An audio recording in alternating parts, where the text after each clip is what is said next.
അങ്ങനെ ഉത്തരങ്ങളില്ലാതെ ഒരു സീസൺ കൂടി കഴിയാൻ പോവുകയാണ്. ഇനി ശേഷിക്കുന്നത് ഒരു എപ്പിസോഡും കൂടി. ഈ സീസൺ ഇതുവരെയുള്ള എപ്പിസോഡുകൾ എടുത്താൽ ഉണർവ് തോന്നിയ 3 കാര്യങ്ങൾ. ഒന്ന്, ടാബിത്ത വീണ്ടും തിരിച്ച് ടൗണിലേക്ക് എത്തിയത്, വമ്പൻ ട്വിസ്റ്റ്. ജൂലിയുടെ ടൈം ട്രാവൽ, റൂയിൻസിലൂടെ പോയി സീസൺ 2 ഫസ്റ്റ് എപ്പിസോഡിൽ കുടുങ്ങിയ ബോയ്ഡിന് രക്ഷിക്കാനുള്ള കയറിട്ട് നൽകുന്നത്, ഒരു രക്ഷയുമില്ല. പിന്നെ ഇപ്പോൾ ഇതാ 9ാം എപ്പിസോഡിൽ ടീസ് ചെയ്തിരിക്കുന്ന ഒരു യമണ്ടൻ ട്വിസ്റ്റിന് സാധ്യതയുള്ള ടാബിത്ത വിക്ടർ കണക്ഷൻ. ഇത്രയാണ് സീസണിലെ ഇതുവരെ വെച്ചിട്ടുള്ള വാവ് മൊമെന്റ്സിനെ കുറിച്ച് ചോദിച്ചാൽ പറയാനുള്ളത്. Victor Henry reunion best emotional moment.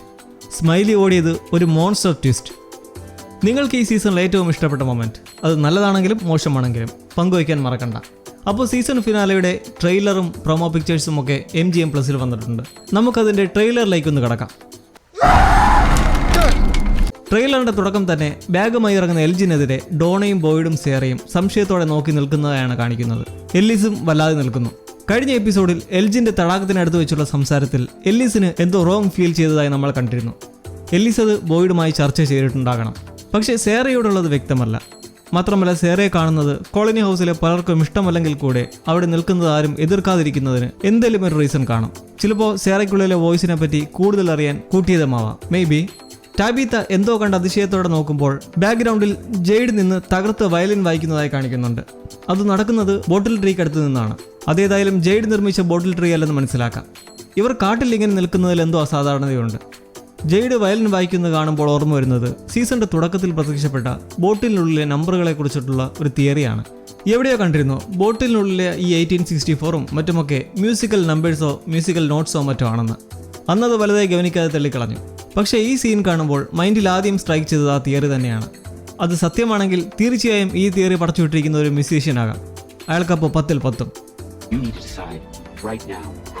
നീ ആരെന്നത് ഇപ്പോൾ തീരുമാനിക്കണമെന്ന് ഫാദർ ഖാദിരി ബോയ്ഡിനോട് പറയുന്ന ഒരു രംഗം ട്രെയിലറിൽ വരുന്നുണ്ട്. ഖാദിരിയുടെ വിഷൻ ബോയ്ഡിനെ വീണ്ടും വന്നിരിക്കുന്നത് ഷെരീഫ് സ്റ്റേഷനിലാണെന്ന് തോന്നുന്നു.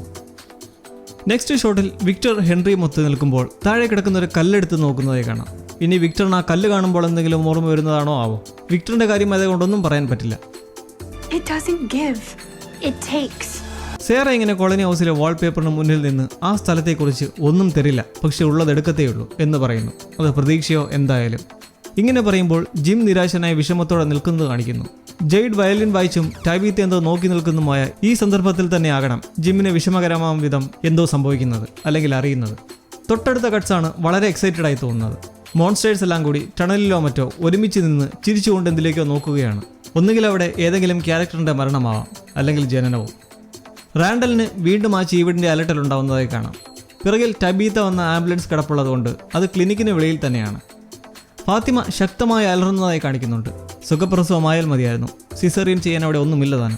തൊട്ടടുത്തുള്ള ഷോട്ടിൽ ജെയ്ഡ് വയലിൻ വായന നിർത്തി ടാബിത്തയെ പോലെ തന്നെ എന്തിനോ അതിശയത്തോടെ നോക്കുന്നുണ്ട്. ഇത് കാണുമ്പോൾ പെട്ടെന്ന് ഓർമ്മ വന്നത് ജെയ്ഡ് ഒരിക്കൽ ടാബിത്തയോട് പറഞ്ഞ കാര്യമാണ്. ഡെയിൽ അന്ന് ബോട്ടിൽ ട്രീക്ക് അടുത്ത് വരുന്നതിന് മുൻപ് അവിടെ ഒരു മരത്തിലിരുന്ന് ജെയ്ഡ് താനും ആങ്കുയി കുട്ടികളെ കണ്ടതായി ടാബിയോടായി പറഞ്ഞിട്ടുണ്ട്. ജെയ്ഡും ടാബിത്തയും അല്ലാതെ ആങ്കുയി കുട്ടികളെ കണ്ട വേറെ ആരെങ്കിലും ഉണ്ടോ നിങ്ങളുടെ അറിവിൽ നിലവിൽ ജീവിച്ചിരിക്കുന്നതായി? കേട്ടതായി പറയുവാണെങ്കിൽ ജൂലിയുമുണ്ട്, ടൈം ട്രാവൽ ചെയ്തപ്പോൾ. ഇത് പറഞ്ഞപ്പോൾ ഒരു ഫൺ തിയറിയാണ് ഓർമ്മയിലെത്തുന്നത്. നിങ്ങളിൽ പലരും അത് കണ്ടു കാണും. ആങ്കുയി കുട്ടികൾ, ആങ്കുയി എന്ന് പറയുന്നത് സത്യത്തിൽ ആണ്ട് ജൂലി എന്നാണെന്നുള്ള തിയറി. ട്രെയിലറിൽ ഒടുക്കം വരുമ്പോൾ ബോയ്ഡ് കോട്ടില്ലാതെ മഞ്ഞ ഷർട്ട് ധരിച്ച് ഒരു റാന്തലുമായി ഏതോ ഇരുട്ട് നിറഞ്ഞ ടണലിലൂടെ ജാഗരൂകനായി പോകുന്നത് കാണിക്കുന്നുണ്ട്. ഏതോ ടണലാണെന്ന് ഉറപ്പാണ്. ടണലിൽ നടക്കുന്നതായി കാണിക്കുന്ന മറ്റൊരു ഷോട്ട് നമ്മൾ കണ്ടു. മോൺസ്റ്റേഴ്സ് എല്ലാം ഇല്ലെങ്കിലും കുറച്ച് പേരൊത്തുകൂടി നിൽക്കുന്നത്. ചിലപ്പോൾ അവിടേക്കായിരിക്കും ബോയ്ഡിന്റെ യാത്ര. അതും ഒറ്റയ്ക്കാണെന്ന് തോന്നുന്നു. കയ്യിലിരിക്കുന്ന റാന്തൽ കാണുമ്പോൾ അത് ഫാത്തിമ കിടക്കുന്ന മുറിയിലെ ഈ സ്റ്റാൻഡിൽ തൂക്കിയിട്ടുള്ള റാന്തലുമായി നല്ല സാമ്യമുണ്ട്. You said that you weren't going to let this place break you. This place is one. അവസാനമുള്ള ഈ ഡയലോഗ് ഇബ്രാഹിം ഖാദിരി അല്ല ഫാദർ ഖാദിരി പറയുന്നതാണെന്ന് മനസ്സിലാക്കാം. അപ്പോൾ ബോയ്ഡ് ഈ സ്ഥലം തന്നെ മാനസികമായി തകർക്കാൻ നിന്നു കൊടുക്കാൻ പോവുകയാണ്. അങ്ങനെ തകർക്കാനുള്ള ഒരു സംഭവമാണ് ഇതെന്ന് ഖാദിരി പറയുമ്പോൾ എന്താണ് ആ സംഭവം? ഫാത്തിമയുമായി ബന്ധപ്പെട്ട വല്ല സംഭവമാണോ? അതോ ഇനി ചില ഇൻഫ്ലുവൻസിലേക്ക് വരാം. ഫാൻ ഫേവറേറ്റായ മോൺസ്റ്റർ സ്മൈലി. കക്ഷി കഴിഞ്ഞ എപ്പിസോഡിൽ ഒന്ന് ചെറുതായി മുഖം കാണിച്ചപ്പോഴേ ആരാധകർ സന്തോഷം കൊണ്ട് തുള്ളുകയാണ്. പക്ഷേ തുള്ളുമ്പോൾ ഇത്രയും നാൾ നടന്നുകൊണ്ടിരുന്ന സ്മൈലി ഓടുന്നത് കണ്ട് ഞെട്ടലും. ഇങ്ങനെയൊക്കെ ആയിരുന്നാലും പക്ഷേ ഈ സ്മൈലി മോൺസ്റ്ററിന് വീണ്ടും വരും സീസണിലേക്ക് എത്തണമെങ്കിൽ ഇതുപോലുള്ള ഫ്ലാഷ് ബാക്കിലൂടെ മാത്രമേ നിലവിൽ സാധ്യമാവുകയുള്ളൂ. കാരണം ബോയ്ഡ് ആദ്യമായും അവസാനമായും കൊന്ന മോൺസ്റ്ററാണ് സ്മൈലി. അക്കാര്യം പറഞ്ഞപ്പോഴാ ബോയ്ഡ് ഈ സീസണിന്റെ തുടക്കത്തിൽ ഒരു മോൺസ്റ്ററെ കൂടി പിടിക്കാനിറങ്ങി തിരിച്ചതായിരുന്നില്ലേ? ഇപ്പോൾ അനക്കമില്ലല്ലോ, ആ പദ്ധതി ഉപേക്ഷിച്ചെന്ന് തോന്നുന്നു. അപ്പോൾ സ്മൈലി സ്മൈലിയെ ഫ്ലാഷ് ബാക്കിലൂടെ കൊണ്ടുവരുന്നത് നിർത്തി വീണ്ടും ആക്റ്റീവ് ആക്കാൻ റൈറ്റേഴ്സിന് പറ്റിയ അവസരമാണ് ഇപ്പോഴുള്ളത്. ഫാത്തിമയുടെ ഗർഭം. ഫാത്തിമയെ പൂട്ടിയിട്ടിരിക്കുന്ന മുറിയിൽ അണ്ടർഗ്രൗണ്ടിലേക്കുള്ള ഒരു കഥ കണ്ടു. എന്തായിരിക്കും അത്?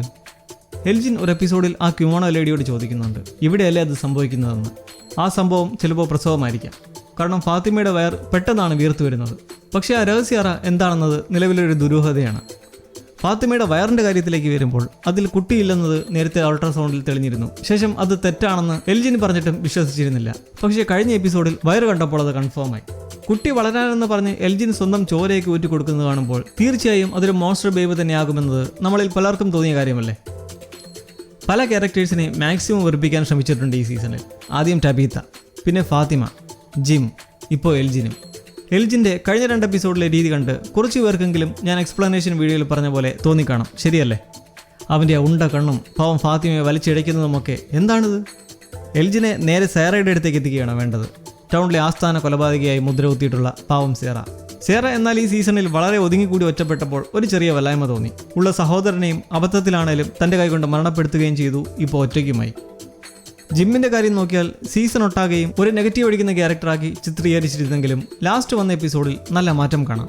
ടാബീത്തോട് പശ്ചാത്തപിച്ച് കൂടെ ഉണ്ടെന്ന് പറയുന്നത്, ഈദന് പല നല്ല കാര്യങ്ങളും പറഞ്ഞു കൊടുത്തുകൊണ്ട് കെട്ടിപ്പിടിക്കുന്നതൊക്കെ കാണുമ്പോൾ ജിമ്മിനോടുള്ള ഇഷ്ടം വീണ്ടും കൂടി വരുന്നു. പെട്ടെന്ന് ഇങ്ങനെയുള്ള മാറ്റം നല്ലതല്ല, ഒരച്ഛനാണെങ്കിൽ കൂടി.